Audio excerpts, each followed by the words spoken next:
কুতুবপুর প্রগতি সেবা সংঘের প্রধান কার্যালয়ের শুভ উদ্বোধন করলেন কুতুবপুর ইউনিয়ন পরিষদের চেয়ারম্যান ও সংগঠনটির প্রধান উপদেষ্টা আলহাজ মোহাম্মদ মনিরুল আলম সেন্টু। শুক্রবার 10 এপ্রিল দুপুরে শাহীবাজার ব্রিজের ঢালে স্থানীয় একটি মার্কেটের সংগঠনটির কার্যালয়ের শুভ উদ্বোধন করেন চেয়ারম্যান সেন্টু। উদ্বোধন অনুষ্ঠানে প্রধান অতিথির বক্তব্যে চেয়ারম্যান সেন্টু বলেন, সামাজিক উন্নয়ন, মানবিক কর্মকাণ্ড ও জনসেবামূলক কার্যক্রম কুতুবপুর প্রগতি সেবা সংঘ গুরুত্বপূর্ণ ভূমিকা পালন করে আসছে।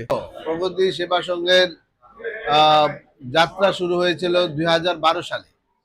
2012 সাল থেকে আজকে 2026 সাল, তারপরে মানে প্রায় 14 বছর যাবত এই সংঘটি এই এলাকায় বিভিন্নভাবে মানুষের পাশে, বিভিন্ন দুর্যোগ মুহূর্তে মানুষের পাশে থেকে কাজ করেছে।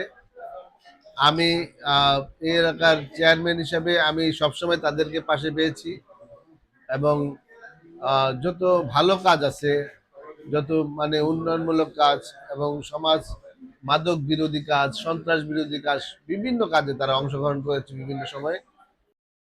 কুতুবপুর প্রগতি সেবা সংঘের সভাপতি আমির হোসেনের সভাপতিত্বে অনুষ্ঠানে বিশেষ অতিথি হিসেবে উপস্থিত ছিলেন ফতুল্লা থানা বিএনপি শ্রম বিষয়ক সম্পাদক বাবুল আহমেদ, কুতুবপুর ইউনিয়ন পরিষদের প্যানেল চেয়ারম্যান অনামিকা হক প্রিয়াঙ্কা।